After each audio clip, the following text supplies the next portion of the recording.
Good day, Kajawjaw. Another day, another POV. Kahapon, may nagtanong sa akin, yung kapitbahay ko, pwede ba maglagay ng humps sa tapat ng bahay mo? Ang sagot ko, hindi basta-basta. Hindi pwede. Kahit tapat pa ng bahay mo yan, ang kalsada ay public property. So, anong ibig sabihin ng public property? Pagmamay-ari ng gobyerno, hindi mo pagmamay-ari. Ibig sabihin, hindi allowed na maglagay ng humps kung walang pahintulot mula sa barangay o local government. Naintindihan nyo mga kajawjaw? Kung may concern sa bilis ng sasakyan, ang tamang gawin ay mag-request sa barangay para sila ang mag-approve at magpatupad nun para iwas problema at iwas aksidente.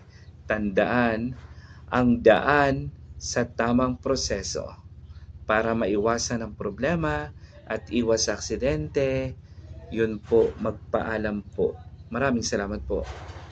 Hanggang sa muli.